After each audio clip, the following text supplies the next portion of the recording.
This is the You Winning Life Podcast, your number one source for mastering a positive existence. Each episode will be interviewing exceptional people, giving you empowering insights, and guiding you to extraordinary outcomes. Learn from specialists in the worlds of integrative and natural wellness, spirituality, psychology, and entrepreneurship, so you too can be winning life. Now, here's your host, licensed marriage and family therapist, certified Neuro emotional technique practitioner, and certified entrepreneur coach, Jason Wasser. All right, so everybody, welcome back to the You Winning Life podcast. And I happened to stumble upon, through incredible connections of the David Meltzer world, which you guys heard recently, who was a guest on my podcast. I'm now being shuttled and shuffled, all these incredible people in David's community.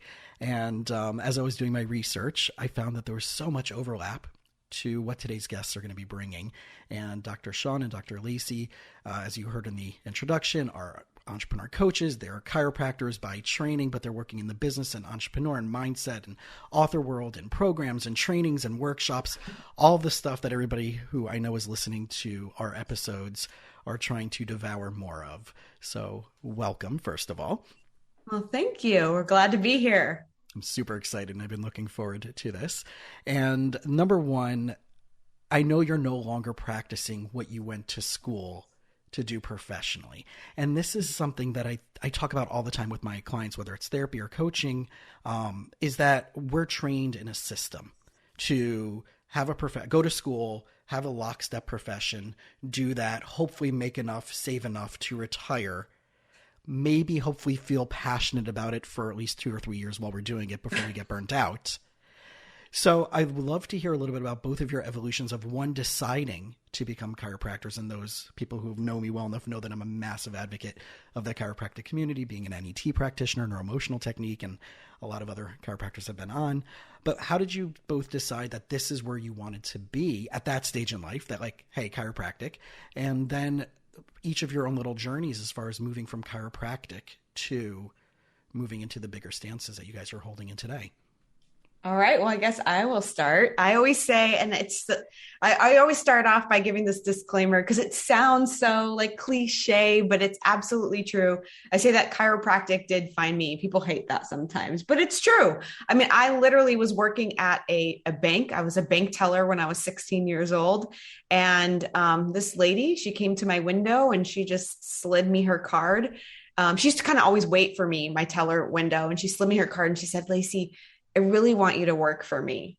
And I was like, well, I never really paid attention to what she did, what her business name was. And I flipped her card over and she was a chiropractor. And I mean, at 16, I had no idea what chiropractic was. I hadn't heard about it. I wasn't in that world. And I was like, I don't know. I really like my job. And she said, just come to my office, check it out. You'll see if you like it. And then, you know, Jason, she said something to me and I say this changed the trajectory of my life. She said, whatever you're getting paid, she said, I'll pay you more. And I was like 16 years old. That's awesome. Best deal. I'm in. And that started my chiropractic journey. And I worked in chiropractic offices for 7 years before I actually went to chiropractic school and decided to kind of be on the other side of the door, as I say. And that's how I got into chiropractic. And through my own health issues, and being able to overcome those through chiropractic care, it just gave me a conviction and a passion and a love to be able to take this thing to the masses. And so that's how I ended up in chiropractic. Nice. Oh, my turn. Yeah. First of all, I think that, you know, chiropractic is a little bit strange. I'll go ahead and admit that, in the sense that there's not a lot of other professions that somebody got into their profession by the profession. So it's not like, you know, I became a marriage and family therapist. Yeah. Well, you didn't become a therapist because you had all these massive issues. You see a therapist and you're like, wow, I should be on the other side. Right. You don't become a dentist because you got a crown. You had so many cavities. You were like, wow, I'm gonna be you don't become a brain surgeon because you had brain surgery. You don't become a criminal defense attorney because you got off of a criminal charge. But for some reason, chiropractors become chiropractors because you went to a chiropractor. And it is true. My cousin was a chiropractor, and then I suffered an injury in high school. My parents took me to a chiropractor, saw great results. My cousin highly influenced me to go to chiropractic college. I think the other part, though, that's real important is then that transition. I was in practice. I graduated in 1995. I practiced in the country of Costa Rica, where I had the distinct privilege of authoring the law that and lobbied for the passage of the law that to this day regulates chiropractic in that country. So I'm super passionate, and we're both hyper passionate about chiropractic. And I think that transition really occurs when you begin to weigh the impact that you're having on the world. Some people, look, some people have to practice, and you have to see Absolutely. people one person at a time, because that's how that's your contribution to the impact. But what I realized is I was in Costa Rica, I was doing extremely well. I came back to the United States for a homecoming at a chiropractic college. I was talking to somebody, and they had no idea what I was doing, who I was. And I was like, gosh, I'm making a big impact in this country of Costa Rica, which is great, but it's not global. It's not big enough for what we were trying to accomplish. And so at some point you realize that you are able to exponentially expand your impact, sometimes by stepping out of practice and then assisting and helping others who are actually there in practice, seeing people one-on-one. Well, I love that trajectory. And it's funny, I was, as you were saying, well, you don't go to therapy and have all these issues to become a therapist. But right, I remember I went to therapy as a kid, and, and he was a super nice guy, but he wasn't necessarily the world's greatest therapist. It was just like, it was that old school Freudian child psychology stuff. And he was super nice. And I actually wanted to reach out to him a few years ago, and I found that he passed away, to be like, hey, look where I am now. And it's one of those things. But, but I remember my early 20s, I actually was referred to, I was going through something, and I remember going to this therapist. I was living in Atlanta, and he asked me these questions that no other person has asked in a way that was just different languaging, different paradigms, different entryways into patterns and assumptions. And I'm like, what type of therapist are you? And because of that, when I decided to leave the nonprofit programming campus and youth group and camps world, it was because of the way that therapist asked questions was the type of training that I wanted to get as a licensed marriage and family therapist, to look at things systemically, not pathology diagnosis based, right? And I know one of the languages that we share is chiropractors look at the entire system. It's not just vertebrae. We're dealing with the nervous system, you're right? All that's parasympathetic, sympathetic nervous system stuff, as well as a billion other things. But there's a lot of assumptions of what therapists do. There's a lot of misassumptions of what chiropractors do. Absolutely. So, but that started my journey into, just as a side note, I remember a friend of mine was a chiropractor, and I remember he was muscle testing someone I was in a relationship with. And he's like, oh, you have this injury that we found that's not going away, but you hurt yourself at such and such age. And turns out that it was true. And I'm like, God, how come I can't do this as a therapist? Little did I know a few years later, when I started having panic attacks, and someone's like, you should see this person who does neuroemotional technique, who's a therapist. Amazing. And I'm like, wait, that's what the That's the bridge. That's what I was looking for. And that was my, a month later, I did my first NET training, which brought me into the wonderful down the rabbit hole of all the other cool chiropractic stuff. Yeah. But knowing what you just said, as far as evolving your mission, evolving your purpose, right? The one-to-one, going back to how we're trained in society. It's, you do that one-to-one, trading time for money. Whoever I'm in front of, that's who I can help. If we're in the service industry, when you started realizing for each of you, it needs to be beyond the 6-minute, 8-minute, 12-minute, 14-minute visits. And I know I can do more. I know I can offer more. I know I have a bigger mission and purpose. When did that start bubbling up of you're already doing something that's so powerful and helping and changing so many people's lives? When did you have the audacity to go bigger than that? And what doubts came up with that in your mind of no, I can't do that, or that's not really, doable, or, what was in that? Well, I think for me, I've always been extremely passionate about chiropractic. I mean, just hyper passionate. And when I was in Costa Rica, my first year in practice was terrible. I by all accounts would say I was a failure. It was a failure. And then I had to make a decision. I was 24 years old when I graduated, and I had to decide, do I want to throw in the towel, or, do I want to make an actual, commitment and run at this?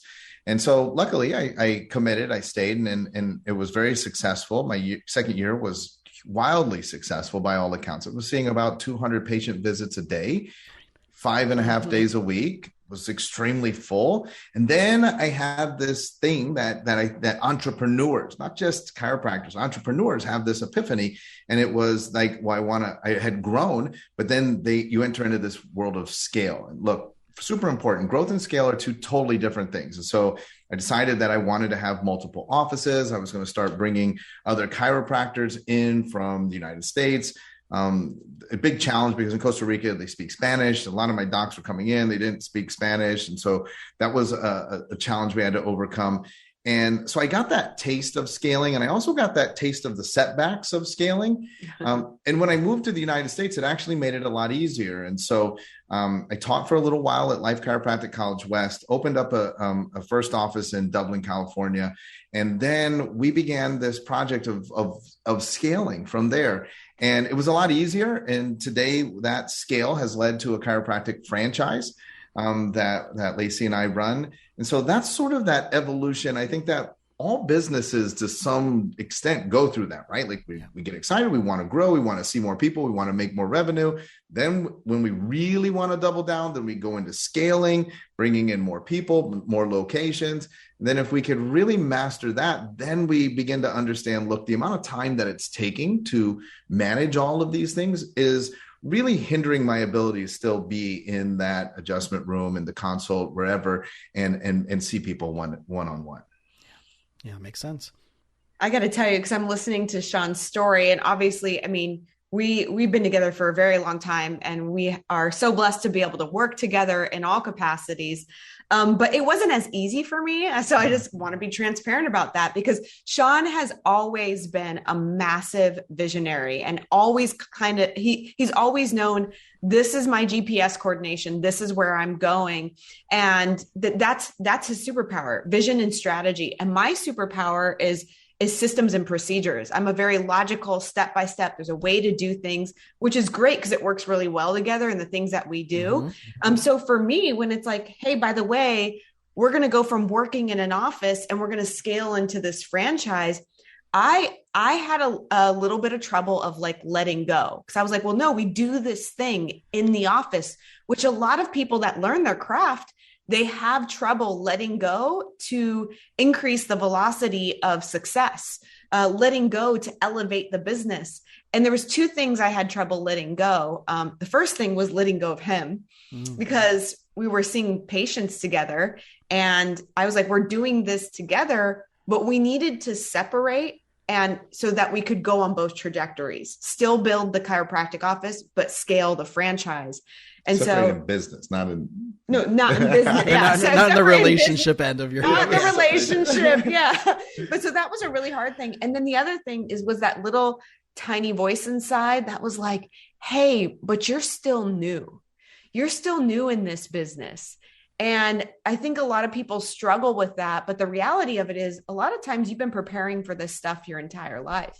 I mean, I worked in chiropractic offices for 7 years before I even became a chiropractor.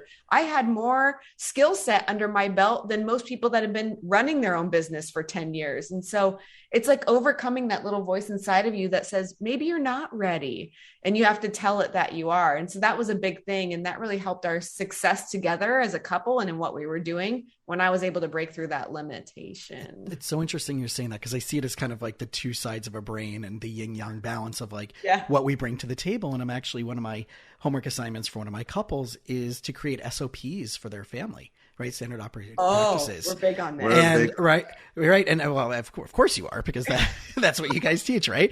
So, which we're going to get into in a few minutes, but to bring it into a therapeutic perspective of like, people's lives evolves. Like, even if we talk about like pre-pandemic, post-pandemic, or whatever. So yeah, wherever we're at with that, depending on which way we look at it, right? Yeah. So, but like now we have to make these different assumptions about rules of engagement with life. And I see this with people either in business, I see this in families, I see this in couples, I see this in parenting, I see this with money, where what they made decisions on 4, 5, 10, 15, 20 years ago is not applicable or relevant today, but they're still making old school decisions based on that. And it's not getting them further down the field. So one of my assignments this week was to grab a, wonderful old composition book from the dollar store that we grew up with. And on the top of every page, write an issue or something that's going on in the calendar, right? Hosting family over. And if you work from home now, which is a thing, right? If people are staying from family, what do you want them to know? It's kind of like you go to an Airbnb and there's a guidebook of like, hey, if you screw up the hot tub and the clip is broken, we're going to charge you $15 for this. Why, if Airbnbers can do it, why can't we do that with all the aspects of our life? So as listeners, you guys are listening, grab $1, go to the dollar store, get a dollar composition book. And on the top of each page, put a challenge in life, an issue, an area that you want to figure out, and come up with your 5, 10, 15, 20 step plan of how that gets handled. So when you're like in chaotic mode, fight or flight mode, you're like, oh yeah, I decided this proactively. I don't get. So when you guys were putting this into play, right? Splitting up the practice, opening up a new plan, navigating your relationship as a couple, right? I mean, that's a whole nother thing I want to get into today also is what did you have to put into place immediately because you said there's a difference between growth and what was the other word, Shawn? Scale. And scale. Yeah. So what were the things you guys had to put into play immediately to go from just growth to scale? Well, first I want to add to what you talked about, because I think that what was a knowledge bomb that you just said about what you were having couples do, creating SOPs for their life, for their family, that there was a couple pivotal moments in our life that we can directly attribute to, again, the velocity of our success. And one of them was role definition. And so when we decided, hey, I'm going to still work in the practice for a while you go and work on scaling this business, this franchise, we had to figure out roles very quickly. We always say it's very damaging and detrimental for two people to do the work of one person. And oftentimes, not just if you're in a relationship in business, but even in your relationship at the home, that happens a lot because you don't have clear defined roles. And so one of the biggest things that we did, we sat down and we said, who's responsible for what in the business? Exactly what are you responsible to do? And then you stay in your lane. But the powerful thing that we did is we did that for our home stuff as well. Who's responsible for every task in the house? Who's responsible for this bill? Who's responsible for the laundry? Who's responsible to write the grocery list? Why? Because it made us so much more efficient and it reduced the friction and the wondering and the, did you do that? Should I do that? And the inefficiencies that we had, not only in our business, but our life. And that was really powerful for us. And it doesn't matter if you work together or not, you should be doing that in your home because it is a powerful moment for you as a couple or you as partners. Well, I think that's the entrepreneurial lens. And I always like differentiating between being an entrepreneur and being entrepreneurial, right? That you can have an entrepreneurial mindset and not be an entrepreneur because that really means at the highest level, you're not doing, like we talked about, the work that you were trained to do at that moment.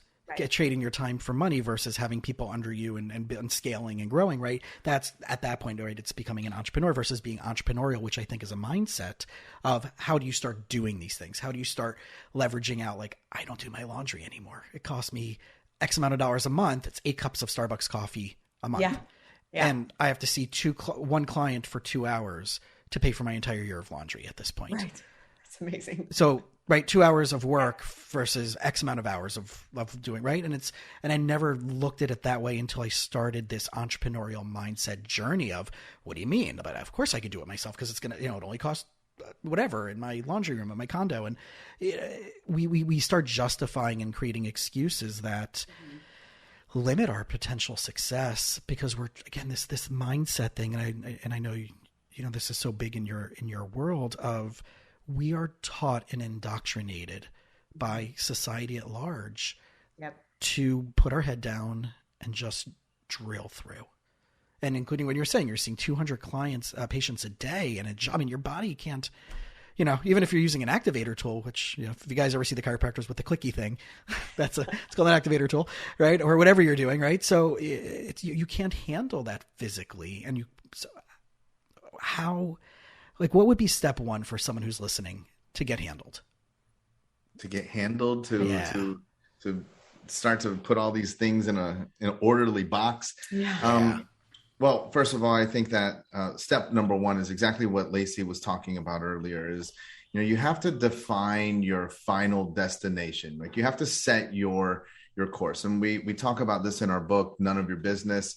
If you have a GPS in your car and you fire up the car and start driving around, there'll be like the little map and there'll be a little blue triangle, and the triangle tells you where you are, but it's not telling you where you're going. Most people, I think, are going through life, relationships, business, etc., just kind of driving around, and sure, they can see where they are, but they don't know where they're trying to go. And so, it's coming up with this idea of what exactly is my final destination. From there, we can begin to understand the step-by-step guidance. And oftentimes too, it's easy to live in the end. A lot of people just never get there because they're thinking about what it looks like, at the end of the journey. But sometimes we have to understand, like we have to drive through a neighborhood, or, we're not going to just jump right on the freeway, and understanding that. And so the next thing that happens, though, I think, is a lot of people say, okay, I get what you're saying, but I'm overwhelmed. And Lacey and I talk about the idea that it's not really overwhelmed. It's two main things. One, most people that are overwhelmed are probably overstimulated. You're trying to do 58 things all at the same time. You get on your computer, you're about to do this, you got emails, you're on social media, and then nothing gets done. And you're kind of caught in this loop, right? So just eliminate the stimulation. And the next is oftentimes you feel overwhelmed when you just don't know the next logical step. You don't know what to do next. Oftentimes, right. Finding a mentor, getting in an accountability group, just something that will signal what the next thing is, eliminate the stimulation, do that next thing, then see what the next thing is. And slowly you'll realize that, you've arrived. It's literally verbatim my conversation with my client this morning. I'm like, so things are, when you don't know exactly what you want and you feel like, but I don't have the time, it's because stuff is going to seep in to fill that gap. Because time is not a thing that's out there. It is this like malleable, living, breathing experience that will seep in and put things in your way to fill that gap. That's right. That ever. So if you're not, like you're saying, proactive, you don't know exactly where you're going, even if there is a rerouting that comes up every few miles, but it's still going to get you to where you want to go, because life is going to try to reroute us, which is kind of that like, I would call it that reverse engineering. And one of the things you're saying that I share often is a lot of times people set a goal that's actually really just an action step, but because it's so big and scary for them, it becomes the goal. But really, I would now say, okay, great. So if you accomplish that, what will then that allow you to have, do, or be? And then that actually really is, oh, wait, that's an action step. Yep. Right. Yep. I think that's really interesting too. Shawn and I, when it comes to relationships, we live by this concept of no compromise, which feels a little bit counterintuitive when people hear that. They're like, what do you mean no compromise in a relationship? And one of the big things that we have seen in a lot of the couples that we work with is that their goals, like you said, not only are they action steps, but they're goals that the strongest person in the relationship has created. And so it's not this connected, like it's not no longer what you're going after as an individual. And so one thing that we found too, to make sure that you're really able to decipher what your next logical step is making sure that you're going after the thing that you want. Because if you're going after something else that somebody else wants, man, it becomes really difficult to move forward. And so we encourage our couples, people that are in relationships or partnerships, to actually sit down and write their goals as individuals and then come together and figure out how both people can get it. Maybe the timeline's a little bit off for one person or the other, but figure out how you can both get it. And then when you're like, what's my first step? You know your goal and you can run everything through that like a filter to know that you're doing the right things and taking the right actions to get there. And that's helped us for a lot of clarity in that growth and scale mode, is being able to do things that way. So I'm cracking up for those who are not watching the video version. And those of you who know me from previous episodes or know me in real life or any of the classes I'm giving, the first thing I always start with everything is values-based decision-making. And one of my first session homeworks for my couples especially is do that. Here's a list of 200 core values. I want you to come up with what your lens is, right, for each partner. And then I want you guys to decide together, what's the couple's core values, so that when you start arguing and you're like, okay, but is this right? Can we throw it up against these 6 or 7 that you have defined with words and a sentence that you guys have co-created, and then say, does it align or does it not? So then it becomes a binary decision, not a conflict. And when we do, and right, that comes out of the business world, but it's so applicable to every single thing. And I'm even doing this, like, I've even like elementary school kids. I'm like, hey, like what? So I know things are important to you, like video games and sports and whatever, but like, what are your values? Like, what do you value the most? Like, what do you want to spend? Like, let's say you had all the time in the world to play video games and all the time in the world to play sports. Why is that important to you? Mm-hmm. Why is it that you want to do those things? And like, oh, I like spending time with my friends. Oh, okay. So friendship, what is it about friendship that's important to you? So we can really educate or inform or empower people through breaking that down. And I always go back to, even if you're working with them, right, as they go through your program, which I want you to explain in a moment what the actual program is, that you can always go back and say, hey guys, what was that list you created first week with us? Mm-hmm. And if you ran it against that, do we really have a conversation that we need to have right now? Or is it already going to be answered by you just saying like, oh crap. Yeah. That was stupid. Like, yeah, that completely doesn't align with our mission, our values, and our goals.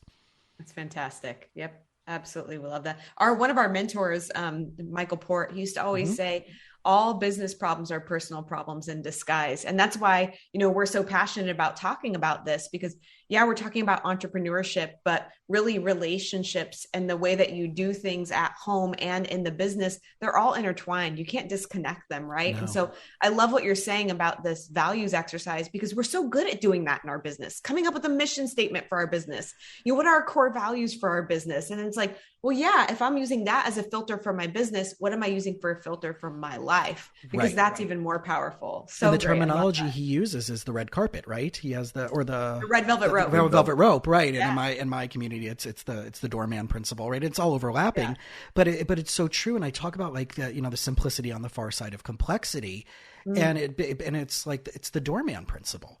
Who and what are you letting in? And why are you feeling guilty that if you don't, even though it doesn't serve you, causes chaos in your life? And then what are the justifications and excuses you're holding on to keep yourself stuck? Because it's not their problem. It's only their problem if you let it in. Right. I mean, it only becomes your problem if you let it in. Otherwise, it's their problem. Let them go handle that with their therapist and their coach. So, yes. Right? Let them go do their own, their personal development program. You're not their therapist or coach unless you have a contractual agreement to do that. So I feel that's such a big issue in businesses and relationships and parenting and money stuff and, the crypto bandwagon. Like, I think I need to get on it, but are you paying your bills this month? Right. Then no, right? Then don't put that $5,000 onto Dogecoin or Shibu or right. It's so interesting, like how we're just set up to like the shiny object syndrome. And I know like your field and my field are very much like anybody in the helping profession. And this is where I wanted to segue into your program, but I want to lob this up to you guys so I can like make it really easy for you guys to convince everybody why your program is so great. Is there's the shiny object syndrome. If I take this next continuing education, if only I specialize in this new modality, if only I get this right marketing tool, then I'll finally get there. Then I'll finally make that money I need. Then I'll finally have the free, right? I feel like there's that shine, especially, right? For sure, chiropractors have it. It's like, I'm going to do this thing and this, all your wonderful abbreviations for all your trainings and modalities, right? So, and it's the same thing now in therapy. Right now, you have to become an IFS, internal family systems, and all the psychedelic stuff. It's like now I can be right now. It's like, if only I become a Brene Brown certified person or, it's always that. So what problems did you guys, let me ask that again. You created a program, created a experience.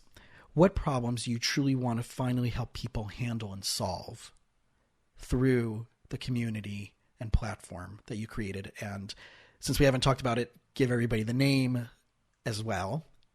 And what the heck is it? Well, you use the word, and I love it. So the community itself is called the Black Diamond Club, and it's not so much a program as it is a community, and it's not so much Shawn and Lacey as it is the members.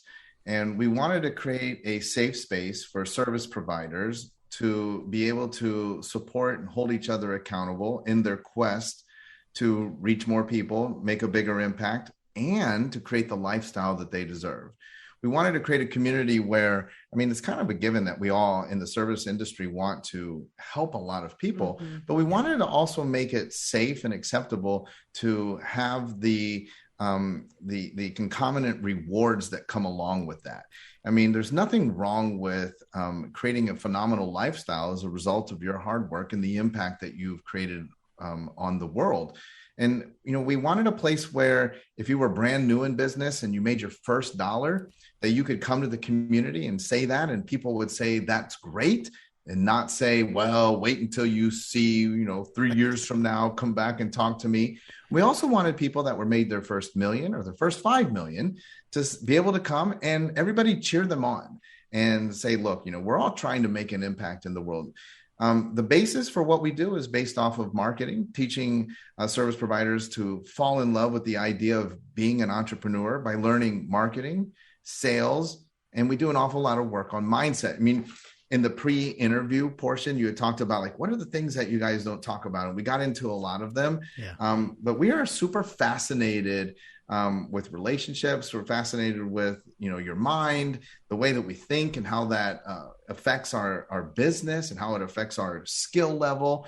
And so back to your question, like if I could only, I would just say like, if you would, and, and everybody says like, Shawn, we have programming that goes from $99 a month all the way to we do high ticket events. We're doing a mastermind with Dave Meltzer on a private island. We're taking individuals to a private island and working with them over the course of 3 days.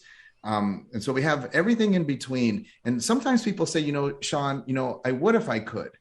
And I always tell them, no, it's actually reversed. No, you could if you would. And when you're saying like, well, if I could only, the thing is, if you would only do, right? Like nobody's ever made an impact sitting on their couch, just waiting for life to happen. Regardless of what it is, you're going to have to get up and do. And if you get up and do, chances are, as long as you have good intentions, good heart, you're being positive, that you're going to be moving in the right direction. Maybe not the speed that you want to go or the velocity or the amplitude, but you're on the right path. What stops people is people are thinking about things. They're researching what the next program is, or thinking if I only had this, or thinking if I only had that, and they're not doing a whole heck of a lot. That's why they're thinking if I only invested in cryptocurrency. Well, if you're not able to pay your bills, you probably need to get up and do some stuff. Then you will have abundance, and then you can do whatever you want from there. I love it. I'm grinning because one, it's so awesome to be spending time with like-minded people. And, I'm working from home now. I closed my office at the beginning of the pandemic, which was a massive blessing. And the only thing I'm doing in person is neuroemotional technique. And I'm doing that outside by my pool, like under trees. And there's, we got crazy iguanas here. Like, so it's like Jurassic Park, but like, oh my God, this is so much simpler and it's so much easier. And I'm like, wait, and I'm making more money and I'm helping more people and I'm working less hours and all the stuff that you're talking about. And there's a lot of scary stuff in the world right now because we're buying into a lot of scary stuff, and there is scary stuff. And a way where a lot of us are using the, if only when this is over, then I'll be able to, and there's some legitimate concerns and some other stuff. I feel like I'm right down in the middle line of all of that.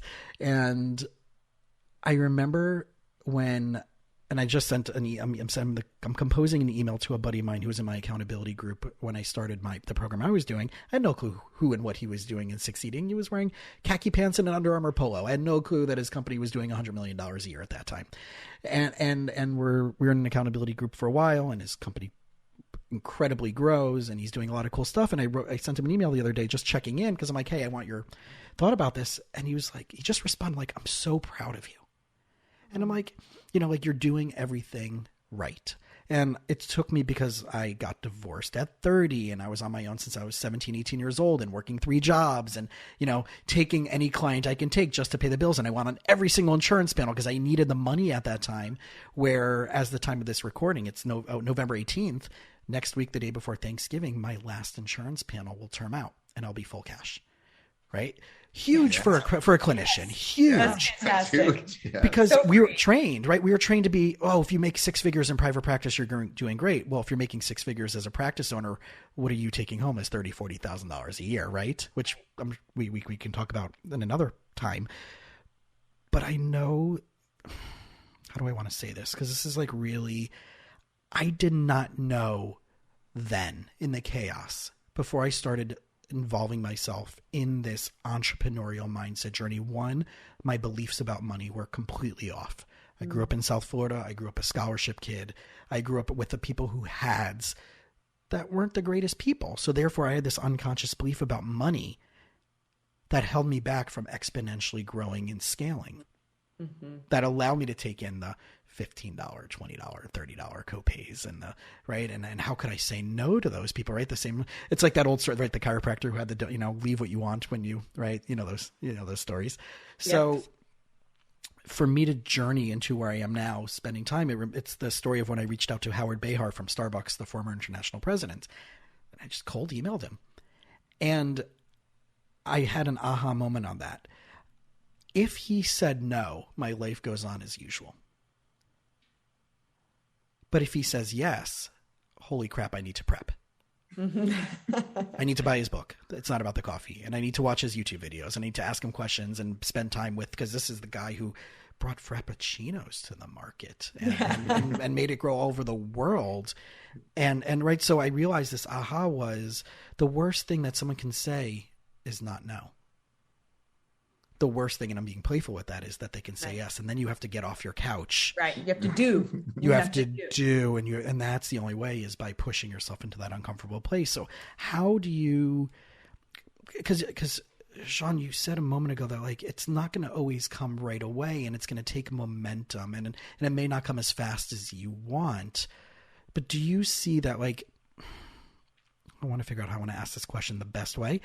There are people I know who they get it immediately and they jump on immediately and they're 10Xing it or whatever whatever phraseology. And then there's people, it's like 3 years, 4 years, 5, it's marinating. And then it pops. Is there a difference in those personalities? Is there a difference in their life experiences? Like you guys have worked with so many people. What makes one show up one way versus maybe another way from your experiences? And then how do we push ourselves a little bit more? Yeah, and you alluded to this a little earlier.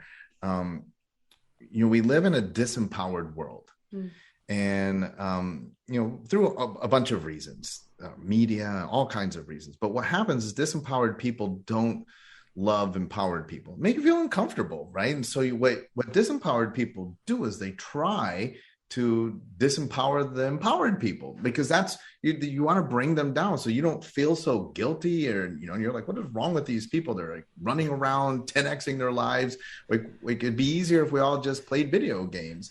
And and I think in the same case, like, man, when you're a therapist and you're talking to somebody, undoubtedly on a first encounter, the person across from you is a disempowered person. And they actually attempt to, you're in like a battle. They attempt to disempower you as the therapist. Or even more so, they try to convince me about why their story is way more accurate than the possibilities that they can have. Right. And so this is the thing, is that we've just noticed that through life that successful people are decisive. They have the ability to process information and make and take decisions quickly and act on them. I mean, I just think it's that way in anything. And here's the proof of it, is that, if you work in an office setting, if you can remember that, if you haven't been in the office for a while, the worst question that happens every day is, what do you guys want to do for lunch? And nobody can figure out what we're going to do for lunch. And that is proof of how disempowered the world is. And there's, decisiveness in business and in life. That's the key. Process information quickly, make a decision. You might be wrong, make a decision and act on it. And then if you are wrong, recognize that quickly and be able to reverse it. And I got to interject here, because I think that a lot of people are like, well, when they look at other successful individuals, they say, well, they just have that. They just have the ability to do that. But decisiveness can be learned. Absolutely. We have seen that over and over. I mean, it's one of those things where it's the first thing you have to do is decide that it can be learned. So that's the first step. But the reality of it is is we've run into a lot of people that maybe they didn't have that skill set. Maybe they weren't really good at making decisions. And then they come to a realization of, you know what, I'm paying these people to tell me what to do. I need to begin to act. They overcome the perfectionism that they're trying to achieve. There is the ability to acquire these skill sets. It's not unique to the most successful people on the planet. You can do it too. And I know people out there, they get discouraged because they are slow to move. They are slow to make decisions. They're too heady. They overthink things, but you can overcome that. And the second that you do, your trajectory, your velocity, your direction to success is going to amplify, and you will get where you're going exponentially faster. I mean, we see it all the time. I mean, just go to Cheesecake Factory tonight. Open the menu. 250 items. Right, pick something. Right. Just pick something. Pick something. And just quick. If you hate it, you hate it, right? You're not going to die. Go work on it. Just start small and go. And it's not going to cost you that much either, except your glycemic load you're going to have insulin issues. But yeah. Right. We got to go back to our roots of like healthcare professionals here for a second, guys, right? So, right. But, and I agree. And it's the same thing. And it's so funny. You just said that, because I had this conversation again this morning with one of my clients about like time management, what I was talking about before. And I'm like, well, but if you were on Netflix last night, how many minutes did it take for you to decide what to watch?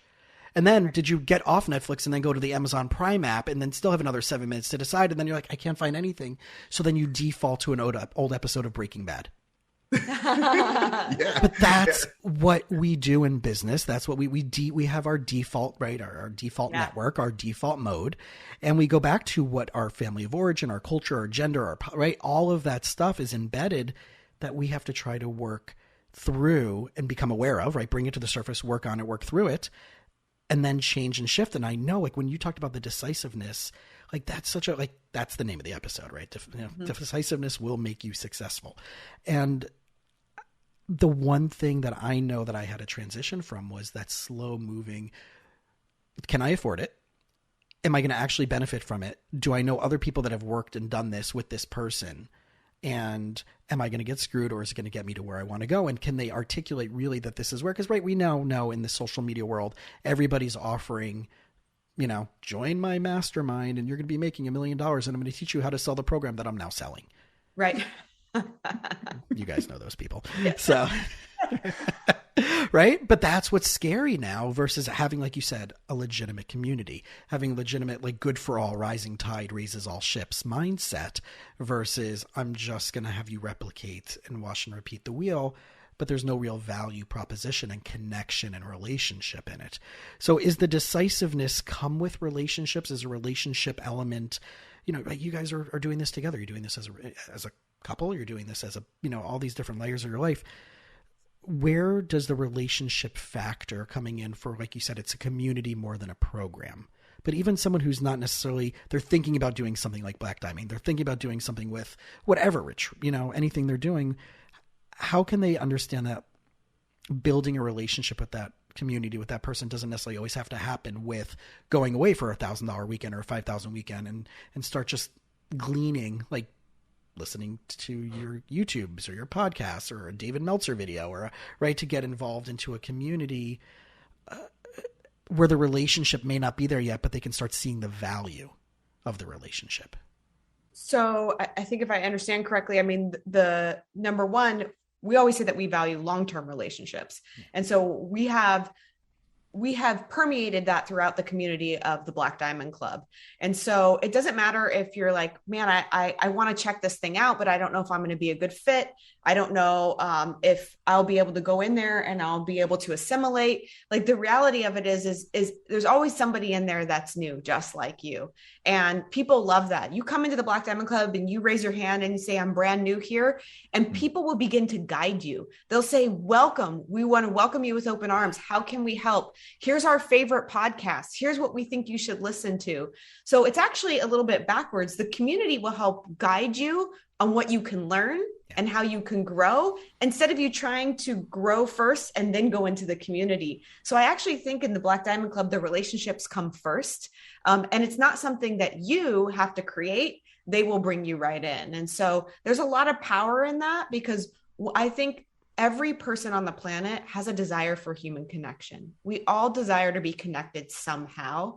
And so I think that when you can go into something you feel connected, you immediately elevate in one way, shape, or form. And then you start consuming the content and consuming the information, and then it's only going up from there. But like you said, you have to get off the couch and you have to do one thing.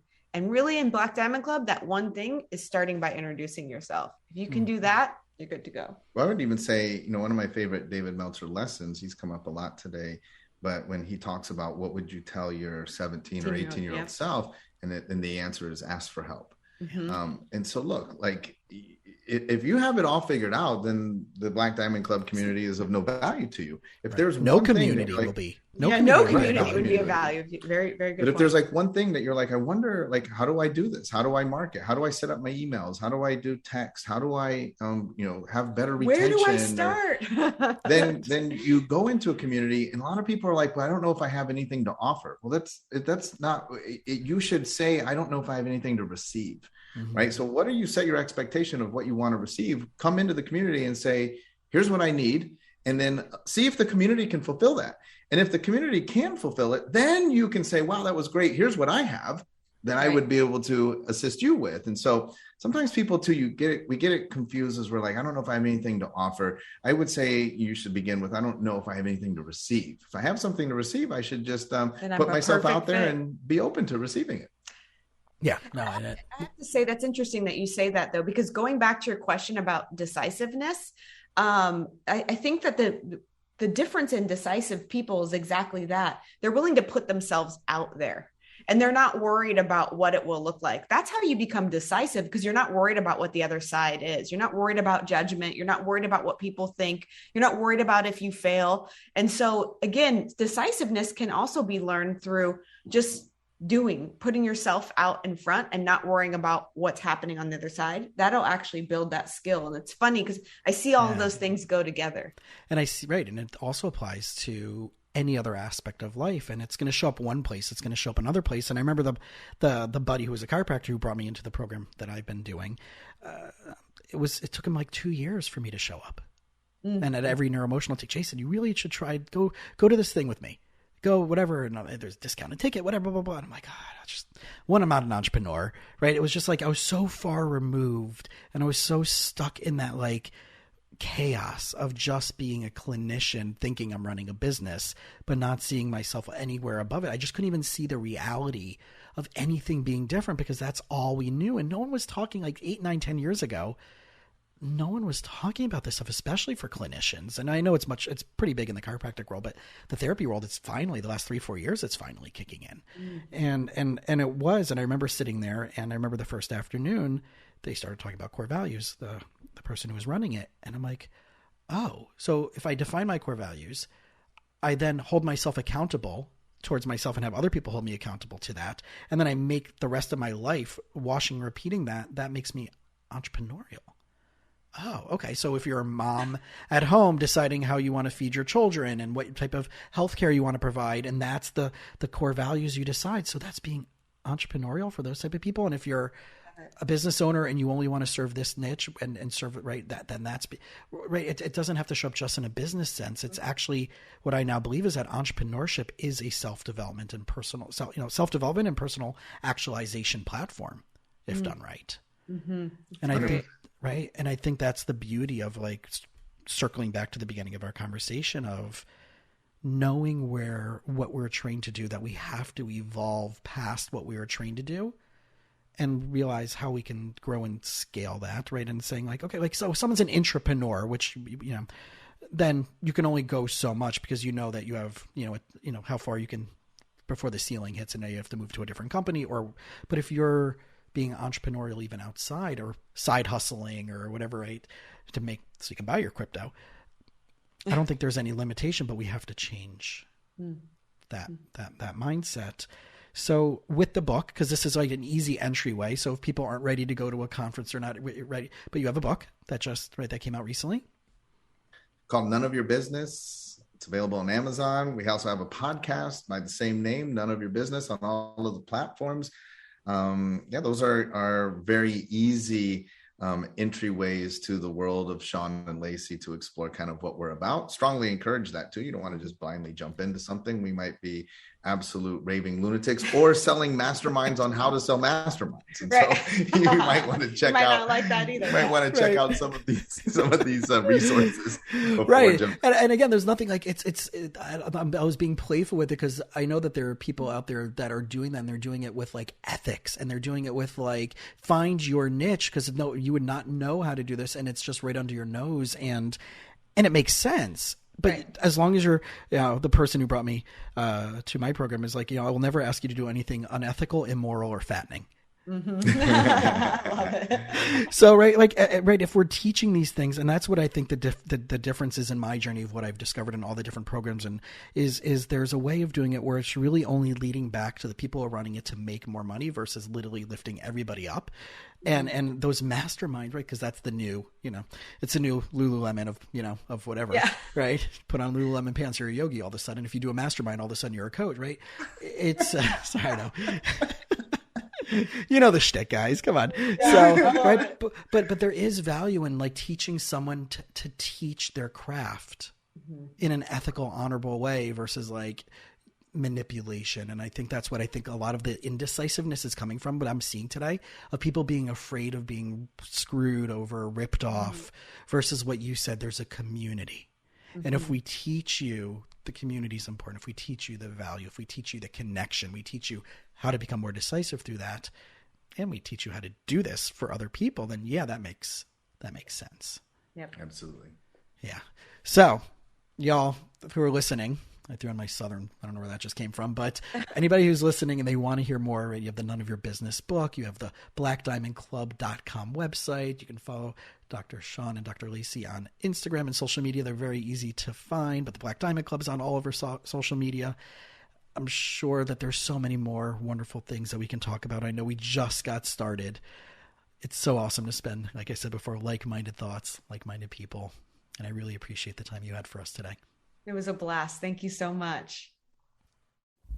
Thanks for listening to the You Winning Life podcast. If you are ready to minimize your personal and professional struggles and maximize your potential, we would love it if you subscribe so you don't miss an episode. You can follow us on Instagram and Facebook at You Winning Life.